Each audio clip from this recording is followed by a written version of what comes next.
საღამომშვიდობის მეგობრებო, მოგესალმებით. მოკლედ დღეს ჩვენი უდიპლომო პრეზიდენტის გამოსვლას მოусმინე და ასე რომ ხელავდა მთელი საზოგადოება დიპლომი არა აქ და მაინტერესებდა ერთი პრეზიდენტის რანგში როგორ ისაუბრებდა, რა საუბრებდა და ძალიან მოკლედ გამოვიხმაურები ამ ყველაფერს.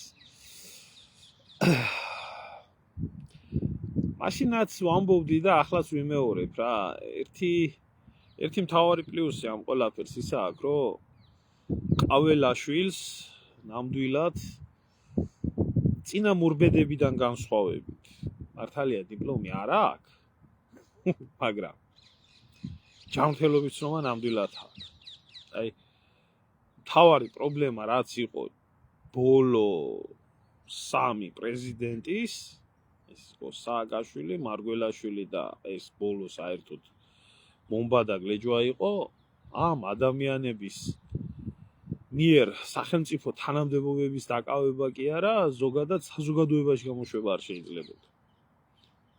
არ იყვნენ ეს ადამიანები ჯანმრთელი ადამიანები, ვინც მე მეტყვის რომ სააკაშვილი ჯანმრთელი ადამიანი იყო, ალბათ თვითონაა სამკურნალო. მარგველაშვილიც არ იყო ჯანმრთელი, მასაც ჰქონდა პრობლემები, სამწუხაროდ შვილიც ესეთი გამოუვიდა. და სალომე ზურაბიშვილი ხო ეს საერთოდ იმბეცილობის კლასიკური მაგალითი არის, იმას რომ თავი დავანებოთ რა წარმომავლობისა და რა ისტორიისა და რა ბიოგრაფიისა შთამომავლობიანად. და ამათ ყველას ჰქონდა დიპლომები, სააკაშვილსაც კოლუმბიის უნივერსიტეტში ჰქონდა დასავლი, აგერ სალომესაც კოლუმბიის უნივერსიტეტი ჰქონდა დამთავრებული და თან პარიზში ჰქონდა კიდე მე მგონი სორბონაში იყო მე მგონი აღზრდილი, არ ვიცი ზუსტად, მაგრამ სადღაც აქ ჰქონდა დიდი დიპლომატიური განათლება მიღებული. ის საერთოდ თავის სასწავლებელი ჰქონდა იმას მარგველაშვილს და არ ვიცი მე ეს დიპლომები და ეს დასავლური განათლება რაში გამოიყენეს. მე საერთოდ დასავლურ განათლებაზე საერთოდ დამეკარგა წარმოდგენა აქ რო იციან განსაკუთრებით აი მე ევროპაში უნდა ვისწავლო და განათლებული, მაგრამ ჩემი განათლება უნდა მოვახმარო.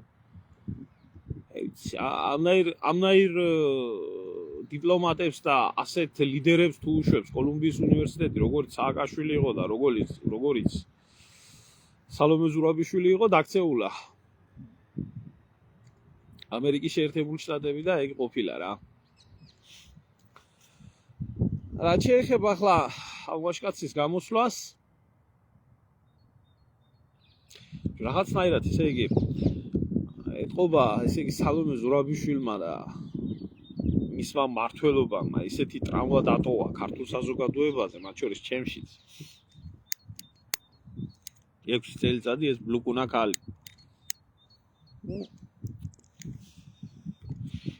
აღარანაირი მოთხოვნა კრიტერიუმი არ გექნება ადამიანს შინაგანად. გარდა იმისა, რომ რაღაცა ქართულად ლაპარაკი პრეზიდენტიდან აი მონატრებული რო გაგიხდა. და ეს დადებითი მომენტი ნამდვილად დავინახე. ადეკვატურობის მომენტიც დავინახე. ესეც უკვე ჯანმრთელობის ცნობასთან დაკავშირებით ნამდვილად გააჩნია ამ ადამიანს ჯანმრთელობის ცნობა. იმიტომ რომ მან სწორად შეაფასა ის, რომ ქვეყანაში დემოგრაფიული კოლაფსია, დემოგრაფიული კატასტროფაა და დემოგრაფიას ჭირდება მხარდაჭერა, რომ ნარკომანია პრობლემაა, რომ სოციალურ-ეკონომიკური პრობლემები ნამდვილად არსებობს ქვეყანაში, საშინელი მდგომარეობა არის და ბატონო მიხეილ, ძალიან მალე მოგაკითხავთ ხალხი მაგ საკანონმდებლო ინიციატივებით, რომ თქვენ როგორც ყველას პრეზიდენტი და როგორც თქვენ აცხადებთ, ადეკვატური ადამიანი და ყველას პრეზიდენტი და ჯანმრთელობის ცნობის მქონე ადამიანი, რომელსაც დემოგრაფია და სოციალურ-ეკონომიკური მდგომარეობა აწუხებს, იქნება თქვენთან მოტანილი ხელმოწერები 10,000-ობით ქართველის, რომელიც საპარლამენტო რესპუბლიკაში, პარლამენტში შეტანას და თქვენი ლობირება დაჭირდება იმას. იმიტომ რომ დაუშვებელია ქვეყანაში 20 ლარი იყოს ხელფასი და დაუშვებელია ქვეყანაში დემოგრაფიული კატასტროფა იყოს და არაფერი კეთდებოდეს დემოგრაფიასთან დაკავშირებით. აუცილებლად მინდა ამ საკითხთან დაკავშირებით რომ თქვენ რადგანაც ახსენეთ ეს ორი კატასტროფული პრობლემა საქართველოში, ამდენად მიიღოთ მონაწილეობა და იმედია მიიღებთ. თუ არ მიიღებთ, მაგასაც გავიგებთ ერთი. საქმეში რანაირი ხარ?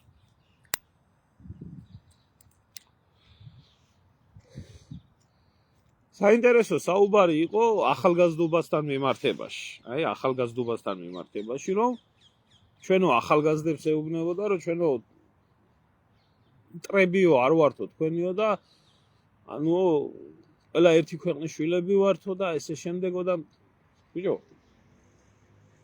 ეს ახალგაზრდები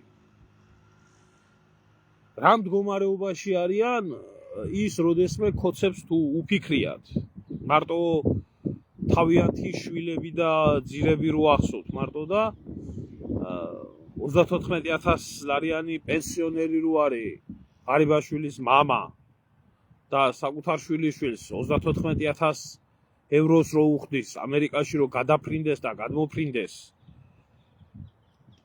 ასე ხო არ გონიათ ეს ახალგაზრდობა რო არის საქართველოში ეს ახალგაზრდობა არის რომელიც აი 20 ლარიან ხელფასზე მუშაობს ეს ახალგაზრდობა არის რომელიც ჩამოსულია თბილისში რომელსაც სახლი არ აქვს, კარი არ აქვს, ღამის გასათევი არ აქვს, სწავლის გადახდის ფული არ აქვს და უამრავ ახალგაზრდას დიპლომი აქვს შეჩერებული.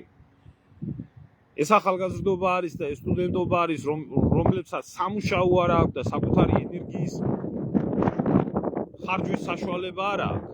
აღარაფერს ვამბობ იმაზე, რომ ცოდნის რეალიზებასთან დაკავშირებით, როდესაც მიიღებენ ჭალებში იმ განათლებას, რაც საქართველოში არის მისაღები, მერე მოახდენენ მისი თავის რეალიზებას. ამიტომ ვინც აძლევს ამ ახალგაზრდობას ფულს, ვინც პირდება ამ ახალგაზრდობას პერსპექტივას, იგივე სოროსის ფონდი, იგივე მეხუთე კოლონა, იგივე USAID და მთელი ეს სანაგვე, რომელიც საქართველოში არის კულტივირებული და რომელიც სააჭმევს, ასმევს, პერსპექტივას ეუბნება და ტვინს ურეცხავს. იქეთ არის ეს ახალგაზრდობა და ეს ახალგაზრდობა ამ დღეში რო არის ეს არის საერთოდ თაობების ბრალია, უფროსი თაობების ბრალია. და მათ შორის განსაკუთრებულად თქვენი ბრალია, ხელისუფლების, ქოცების ხელისუფლების ბრალია. იმიტომ რომ 12 წლის მანძილზე თქვენმა ხელისუფლებამ ვერ შეძლო, აი 13 წელია ხო დაწყებული, ვერ შეძლო ნორმალური განათლების რეფორმის გატარება, განათლებაში ინვესტიციების ჩადება, რომ ადამიანი, რომელიც სწავლობს, იმას ღამის გასათევის და სტიპენდიის და სწავლის შესაძლებლობა ჰქონდეს. ხო და ეს ამ ახალგაზრდობაზე პასუხისმგებლობა, როგორც ყველა უფროსმა თაობამ, ისევე უნდა იყოს თქვენმა პარტიამ, თქვენმა ლიდერმა, პირადად თქვენ და ამაზე უნდა იზრუნო. და ძალიან მომეწონა სიმართლე გითხრათ ის, რომ თქვა, რომ აი ნარკოტიკების წინააღმდეგო ჩვენო ვიმოქმედებთ. და მე პირადადო, აი როგორც ალბათ სპორტსმენია და ნარკოტიკების წინააღმდეგ უნდა იმოქმედოს, კი ბატონო. აბსოლუტურად ადეკვატური იყო ეს ყველაფერი, მაგრამ ახლა მიშა ხო არ გავიწყდება შენ მაგი რომ მაგ ნარკოპოლიტიკა, რომელიც სიდამპლე ხდება ქვეყანაში, ვინ დაუშვა და საიდან მოვიდა. ეგ ქოცების წახალისებული და შექმნილი გირჩის, რომელსაც კანონმდებლობის დონეზე გაუმწვანა, ასე რომ ვთქვათ, ქართულმა ოცნებამ, ასე ხო არ მოვიდა, აი ნაცების დროს ყველაფერი სიდამპლე იყო, მაგრამ ასე მიყრილი არ იყო ეს ნარკოტიკების ამბავი დღეს რო არის მიყრილი ყოველ იმაში ფეხის ნაბიჯზე წამალი რო იყიდება საქართველოში. სავსე როა ეს ბოლტის კურიერებით და იმით რო არიან შეფუთულები და სინამდვილეში ბარიგები რო არიან. მაგი თუ არ იცი არ ყოფილა საშველი და შემთხვევით ბიძინა ივანიშვილი ხო არ იყო, რომელიც მარიხუანის პლანტაციების გაშენების ინიციატივით შემოდიოდა. მე არ მეშლება, მე მგონი ასე იყო ეგ ყველაფერი, ხო? ხო იყო ასე. არ ვიცი ახლა მაშინ ბრძოლა პირველად უშიშროებიდან უნდა დაიწყო. და ბრძოლა პირველად ბიძინა ივანიშვილიდან და ქოცებიდან უნდა დაიწყო. იმიტომ რომ უშიშროების გარეშე წამალს გაყიდის ვინმე კი არა, ჩიტი ვერ შეფრინდება და ვერ გამოფრინდება და თუ საქმის გაკეთება გინდა, მაგასაც ვნახავთ. და აქედან გამომდინარე, კი რა თქმა უნდა, აქცენტები და გამოსვლა ადეკვატური იყო. ახლა დაიწყებენ ლაპარაკს ვიღაცამ დაუწერა, კითხულობდა თუ რა იყო როგორც პრეზიდენტის სიტყვა, რომელიც ეხება დღევანდელ მდგომარეობაში მყოფ საქართველოს, ადეკვატური იყო ყველაფერი და მე პირადად თუ სხვა ქოცებიც ამას შეუერთდებიან, რომლებსაც გონიათ, რომ გაბრწყინებულ საქართველოში ცხოვრობენ, დადებითი იქნება. ხო, სიმართლე, აი ნაცების დროს ბევრი უბედურება ხდებოდა, მაგრამ აი ნარკოტიკები ასე ყოველი ბუჩქში რო იყიდება, ასე არ იყო, ნამდვილად არ იყო. სიმართლე არის ახლა, ხო, შეიძლება. რატო არ იყო ეს თალკე საკითხია, კაცო, მაგრამ ფაქტია რომ არ იყო, ხო? აი ამას ყველაფერს მოხსნა ქოცობამ და ივანიშვილმა და ამათმა თავი და მიუშვეს ახალგაზრდობა, იმიტომ რომ ახალგაზრდობის პროტესტები პოლიტიკური ნიშნით, ამის ნიშნით არ განვითარებულიყო და ყოფილიყო ახალგაზრდობა კლუბებში, ეწიათ, ებოლავათ და ხელი არ შეეშალა იქ არავის და მაშინ როცა შეუშალეს ხელი კლუბებში ნარკოტიკების იმას, ვერ ხედავ ლამის გადატრიალება მოაწყვენ მაშინ ჯერ კიდევ ვიყავით საქართველოში ის კატეგორია ხალხი, ვინც აქტიურად ვიყავით საზოგადოებრივი ცხოვრებით და დაკავებული და მაშინ გახარია მოიხადა ბოდიში და პიდარასტები და ნარკომანები ექსპორტით გააცილა იქ, რომ ხალხს ვეღარ ვაკავებთო.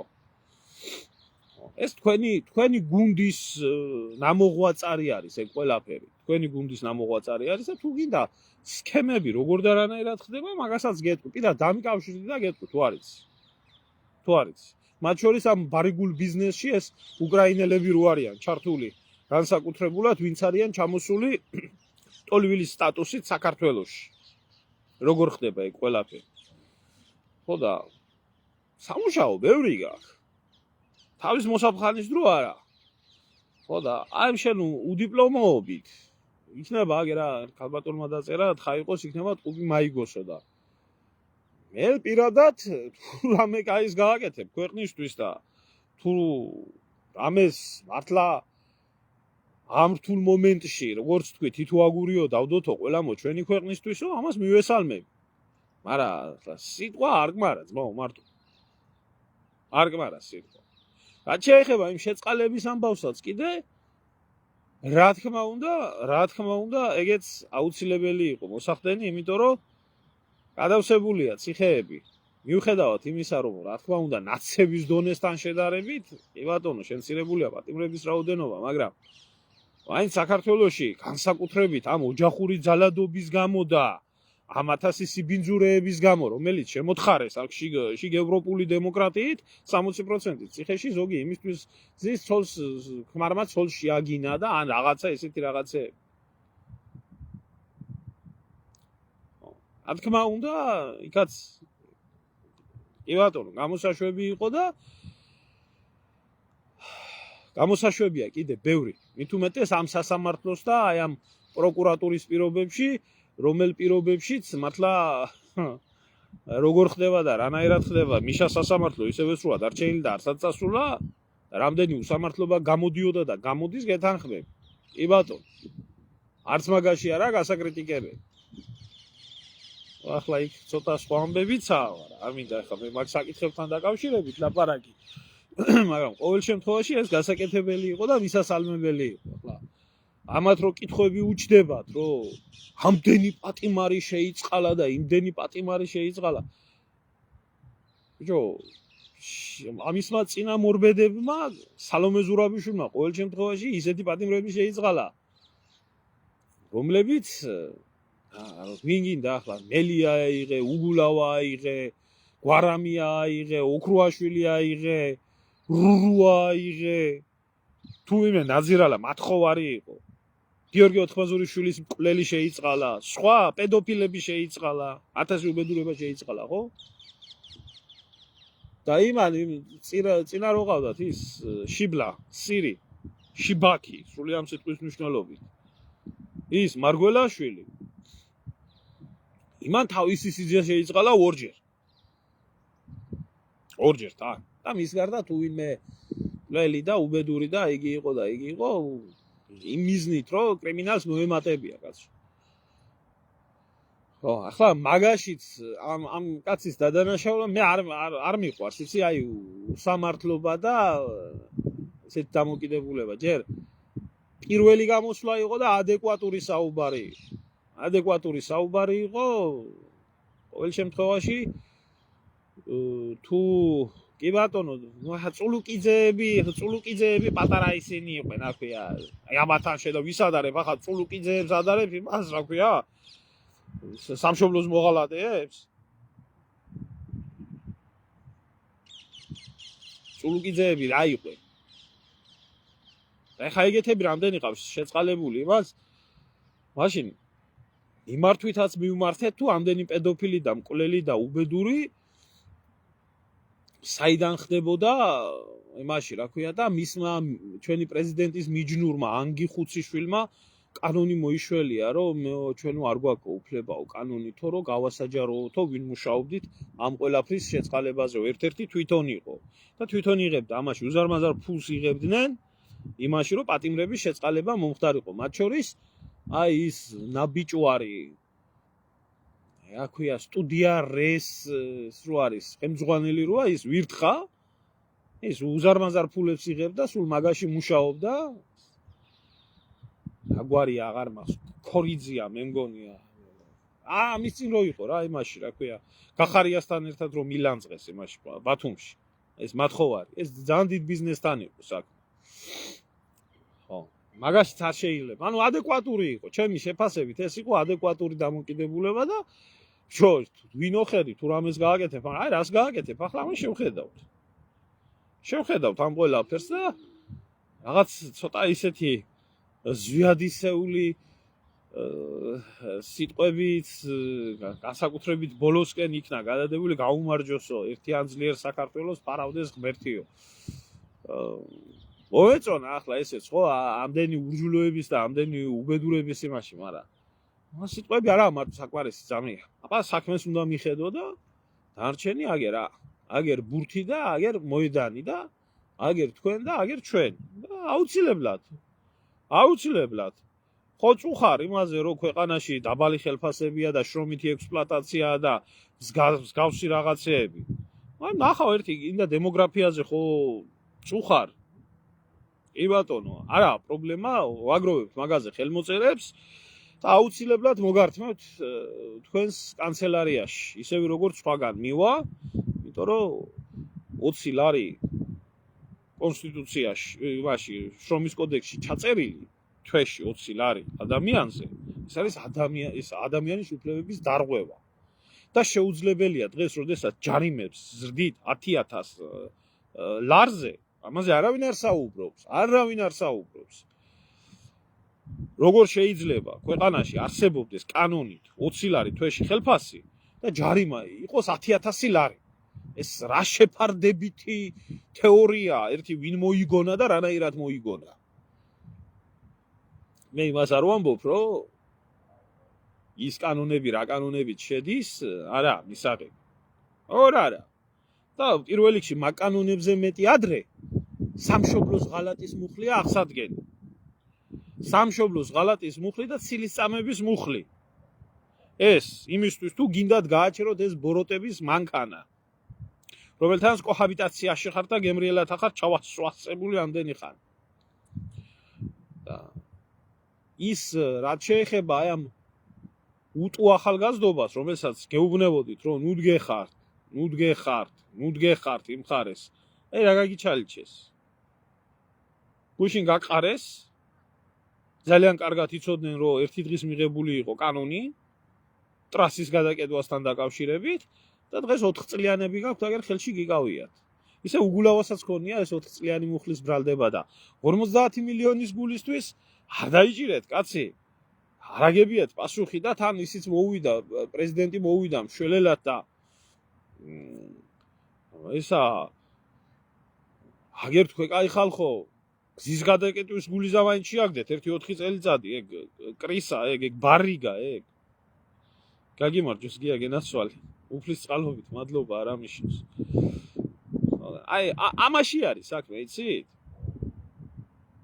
აი ამაში არის საქმე ეხა ვინმე ნუ დამიწყებს იმის ლაპარაკს ამის მოყვანილია იმის მოყვანილია ეს ასეთია ის კი ბატონო რა თუნდა იმას ლაპარაკი რომ ივანიშვილის მოყვანილია და ქოცების მოყვანილია მაგრამ ხო შეიძლება რაღაცას ადამიანი ხოა პიროვნება ხო არის ხო შეიძლება კაცო თუ ყველა უკუღმაწევი და ივანიშვილმა და ქოცება ვინც მოათრიეს საერთოდ აი მე ამნაირი სასწაული არ მინახია ძმაო მე ამნაირი სასწაული არ მინახია ესე იგი ქოცების საკადრო პოლიტიკას რო გადახედავ ადამიანი ნუ მე ასეთი საზიზღრობა არაფერი არ მინახია აი ესე ნებისმიერ საზოგადოებაში ნებისმიერ ქვეყანაში დიდი ხნის წინ ჩამოანცობდნენ ივანიშვილს და ქოცებს სარზე on საქართველოში არა იმიტომ რომ საქართველოში მაინც ისე ეზიზღებათ და იმხელა მაინც სიძულვილი არის ნაციონალური მოძრაობის დარჩენილ ყველაფერს პატიობს საზოგადოება ხორა რომელი ერთი ნაგავი დაგისახელოთ ივანიშვილის მოთრეული რო არა ივანიშვილის მოთრეული იყო წინა პრეზიდენტები ვინ ჩამოგითვალეთ ივანიშვილის მოთრეული იყო ის მინისტრებით ხიდაშელის თამადობით და დანარჩენის გაგრძელებით რომლებიც ჯარის თავდაცვის მინისტრები იყვნენ თუ ასე შემდეგ ხო ივანიშვილის მოთრეული იყო ივანიშვილის მოთრეული არ იყო და ქოცების მოთრეული არ იყო ლომჯარია ამათი მოთრეული არ იყო ისა ნანუაშვილი მთელი ეს სანაგვე ვინ მოიყვანა ამიტომ როდესაც რაღაცას ქოცი ახალ საკადრო პოლიტიკას მე აბსოლუტურად მესმის საზოგადოების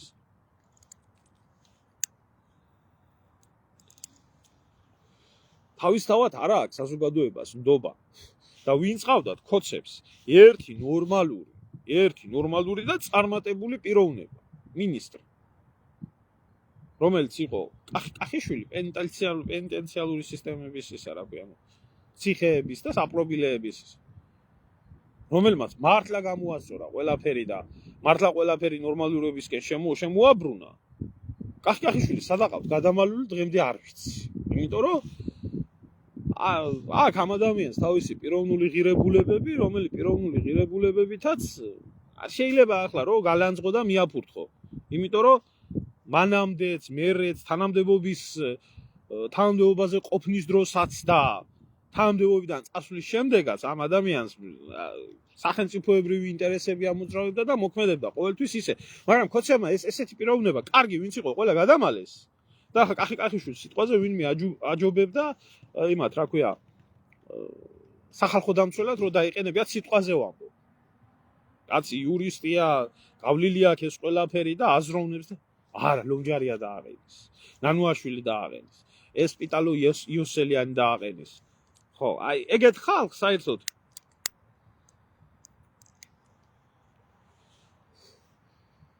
ქოცებს საერთოდ ასეთი საკადრო პოლიტიკა აქვს და ასეთი სტრატეგია აქვს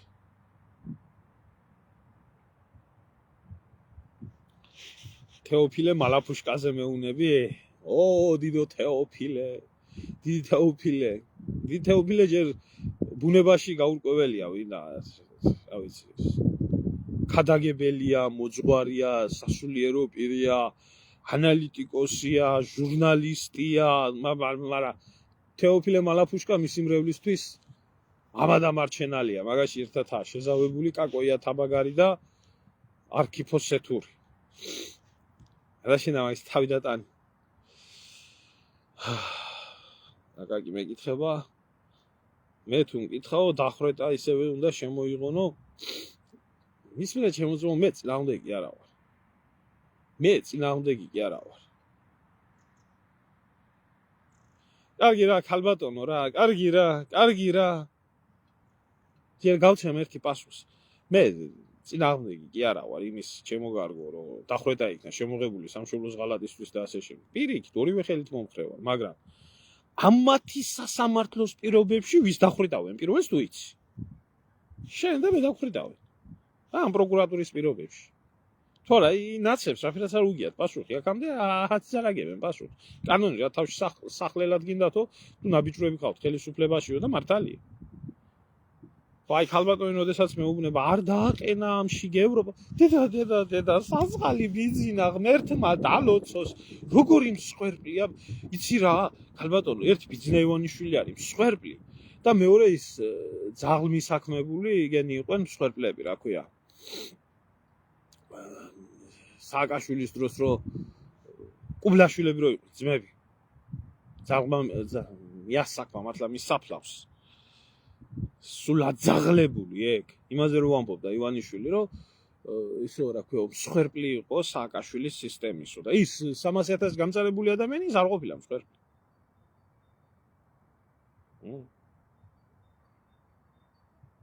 ასე რომ არ გინდათ რა აი ესეთი დამოკიდებულება ეს თუნდაც ხათრიანობა იყოს თუნდაც ხათრიც ზედმეტი ხათრიანობა მონობის ერთ-ერთი ფორმა არ შეიძლება ეგეთ დამოკიდებულება ადამიანი მოსულია იმისთვის რომ სახელმწიფო საქმეები უნდა აკეთოს თუ ქვეყნის მართველი ხარ და ვერ დაგინიშნია შენი სახალხო დამცველი შენი მინისტრი ვერ დაგინიშნია შენი პრეზიდენტი ვერ აგირჩევია შენ ქვეყანაში და ასე შემდეგ დაიხურე კუდ და წადი და გამოაცხადე რომ მე არ შემიძლია შიგ ევროპა არ მაყენებს ამერიკა არ მაყენებს ვინ ჩემი ფეხებია ივანიშვილი ვინა ივანიშვილი როდესაც სამშობლოს ეხება საქმე იმდენი გმირები და იმდენი დიდი ქართველებია შეწირული ამ ქვეყნისთვის ჩხილი არღის ივანიშვილი მისი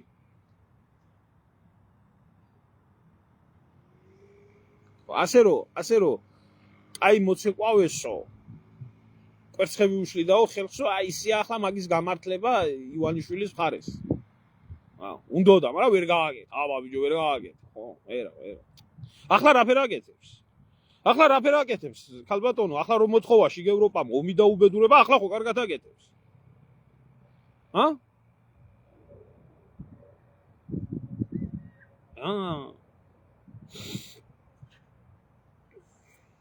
ასია ეს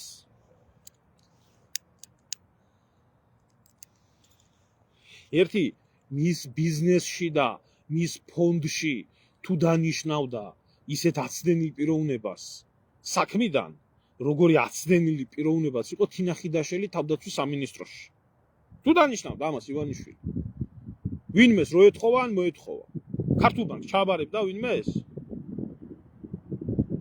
ან სალომია ბლუკუნას ნაირს თუ დანიშნავდა როგორც სალომე ზურაბიშვილმა იცოდა სამშობლოს ფასი საქართველოს ფასი და საერთოდ რამის ფასი თუ დააყენებდა ასეც ქართულ ბანკში ივანიშვილი ხო არ დააყენებდა აბა სამშობლომ რა დააშავა შენი სამშობლო შენ ბანკზე მეტი მაღალი აღარ გიღირს თუ ბედმა დაგაკისრა და ცხოვრებამ დაგაკისრა ის რომ ქვეყანაში ყველაზე რთულ მომენტში იყო პირველი პირი მე მგონი შენი სამშობლო შენ ბანკზე მეტი მაღლა უნდა გიღირდეს ასე რომ არ ვღებულობ მე ამ უსინდისო ადამიანის ასე გათეთრებას და გაიმასკნებას მე პირადად ვიცნობ ივანიშვილს ორჯერ შეხვედრილვარ მისაუბრია ვიცი მისი დამოქმედარი ბევრი რაღაცა კარგად ვიცი რა ვირთხაცაა რა ახლა უჭირს და თავისი გაჭირვებიდან გამომდინარეა თუ არა ეს ქოცური პოლიტიკა რომელიც ყველაფერს მოერგება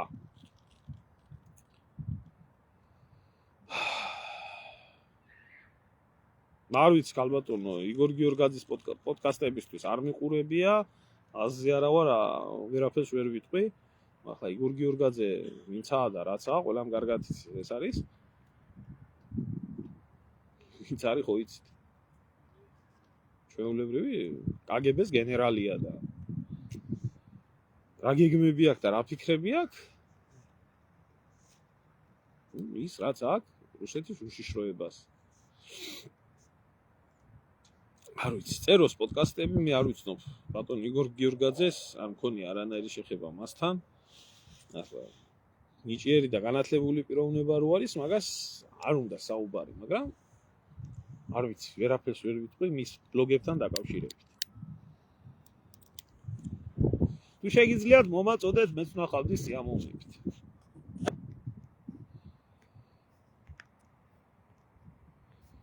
ბევრი საიდუმლო იცის საქართველოს შესახებ და თუ ილაპარაკებს სიმართლეს, კარგი იქნება.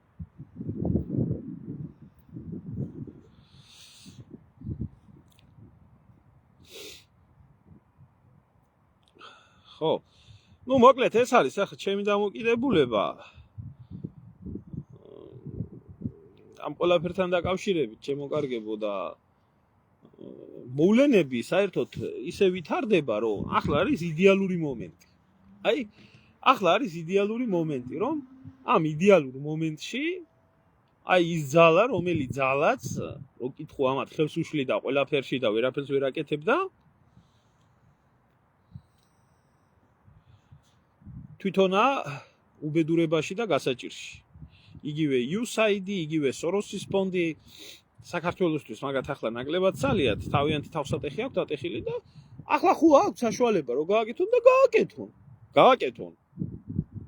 გააკეთონ. რა შენონ ქარხნები, ფაბრიკები, ამხელა ფულები შემოაქვს ივანიშვილს ეს სხვა შორის ეხლა ბრიტანეთშიც არის საუბარი იმაზე რომ დაასანქციროთ ეს ოფშერების კანონები რომ მიიღეს წინასწარ ერთადერთი მიზნით მიიღეს რომ ივანიშვილმა მისი ფული გამოკაჩოს საქართველოში. საქართველოში ძალიან დიდი ფული შემოდინდება. სხვა შორის რაღაცა ეჭვიცა მაქვს მე არ ვიცი 100%-იანი დადასტურებით მე ვერ ვიტყვი ამას 100%-ით დადასტურებით ვერ ვიტყვი, მაგრამ აი იმ 6 მილიარდში რომელსაც არაბები დებენ საქართველოში იქ ბიზნეს ფულიც უნდა იყოს მაგ ფონდთან ერთად. აი დიდი ალბათობით. იმიტომ რომ არაბები ესეთ სულელები არ არიან, რომ ასე ჰაერზე უცებ, ასე არასტაბილურ ქვეყანაში ამხელა თანხა გაისროლონ, თუ იმათ არ აქვს გარანტიები და გარანტია იმაზე მეტი, როდესაც ქვეყნის პირველი პირი თავის ფულს პროექტში დებს, ამაზე მეტი დიდი გარანტია არაფერი არ შეიძლება იყოს. იქ ნდობის საკითხი, სიტყვაზე ნდობის საკითხი არ არის. აქ არის იურიდიული გარანტიები, ასევე ფინანსური გარანტიები და როდესაც სიტყვაზე იმ 6 მილიარდიდან შეიძლება 3 მილიარდი ბიზნესი იყოს და 3 მილიარდი ამათი, აი ესეთ შემთხვევაში რა თქმა უნდა დათანხმდებიან თანაინვესტირებაზე. და უამრავი მე წინა გადაცემებშიც ვთქვი, ივანიშვილს მისი ფული შემოაქვს საქართველოში და აი მისი ცოლის სახელზე, სხვების სახელზე უამრავი კომპანიებია, რომელი კომპანიებიც უცებ 100 მილიონის კაპიტალის მფლობელი გახდა და ასე შემდეგ. მოკლედ ფულის შემოდინების ამბავი არის. შეპესე საქართველო, რომელთაც გადააქციეს ეს ქვეყანა, თავის საქმეს აკეთებს.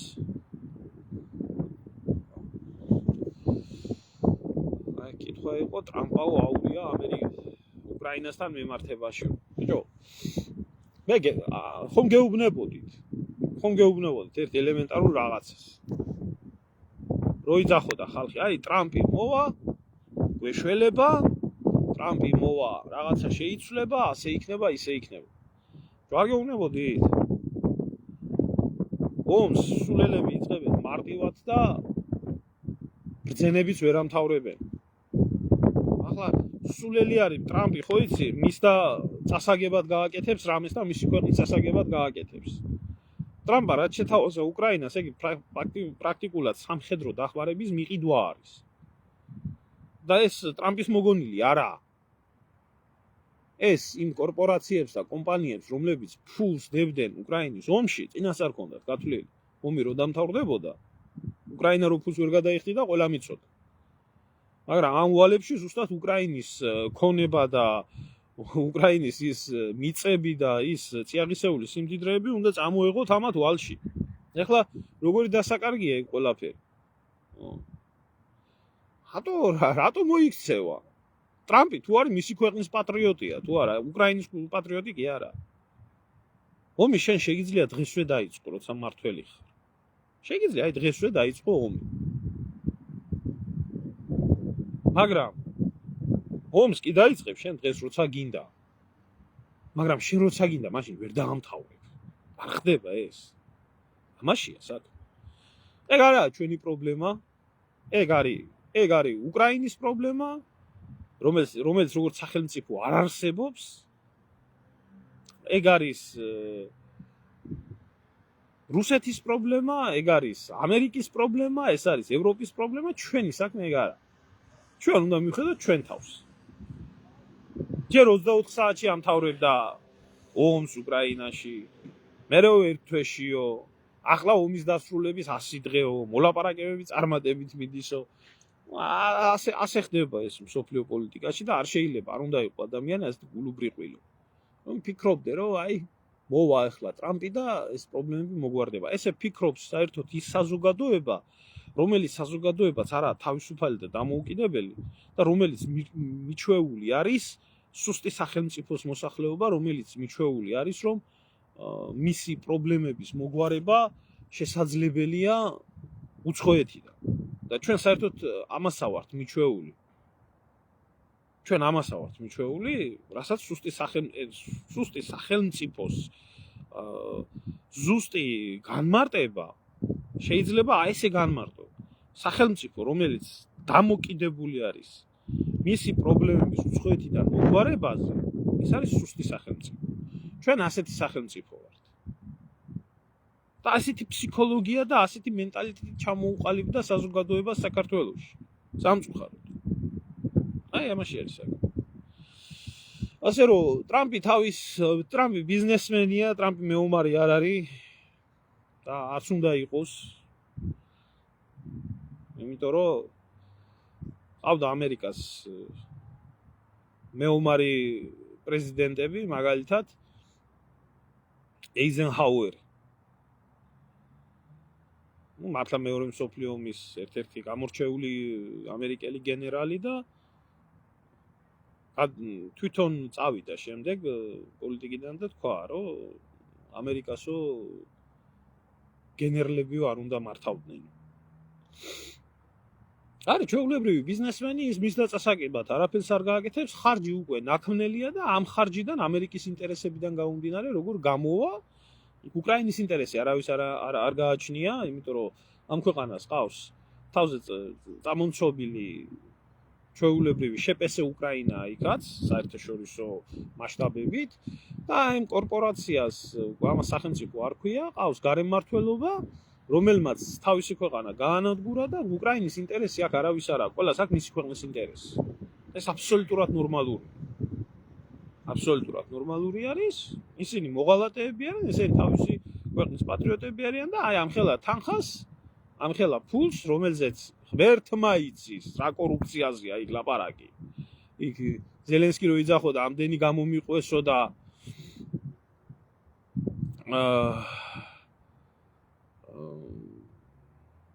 ავიცი მე 100 მილიარდი ევრო გზაში თუ დოლარიო გზაში შეჭამენო ახლა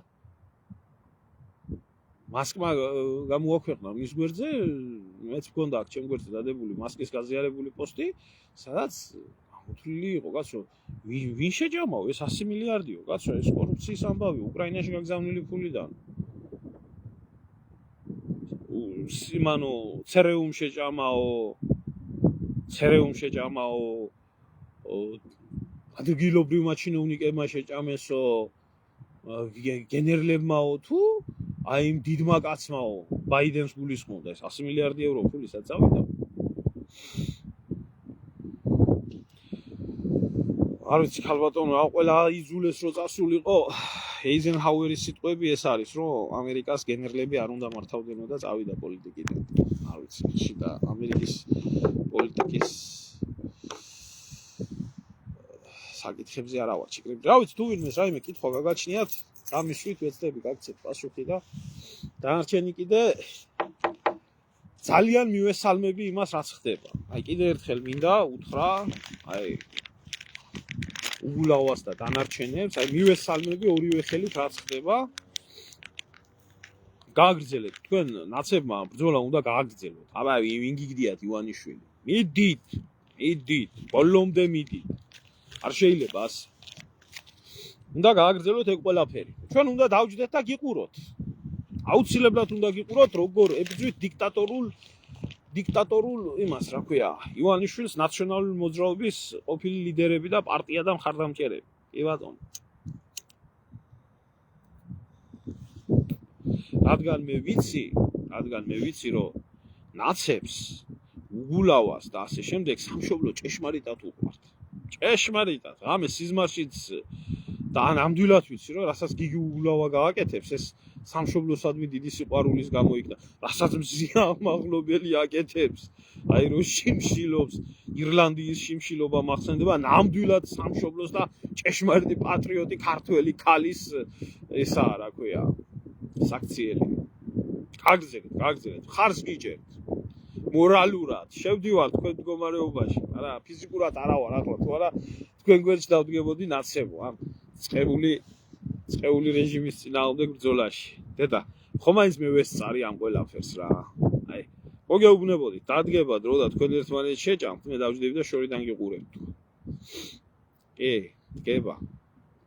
კიდე ბევრი რამე დადგება და კიდე ბევრი რამე ახდება, რას გითხარით.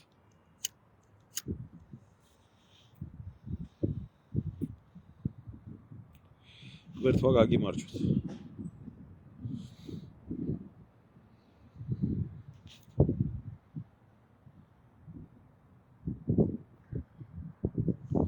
დავით თაზო რა გითხრა, მე ცოტა სხვა პრობლემები მაქვს, მე ცოტა სხვა სიტუაცია მაქვს და როდესაც მექნება სიტუაცია საიმისოც რომ ჩამოვიდე აუცილებლად დაუბრუნდები სამშობლოში აქ გადმოსახვეცად არ წამოსულარ, მაგრამ ამ ეტაპზე არა. ჯერჯერობით ვირთხების ბრძოლას უნდა უყურო შორიდან, ვირთხების კორიდას უნდა უყურო და აი როცა შეჭამენ ესენი ერთმანეთს, მერე ჩამოვალ ნამდვილად.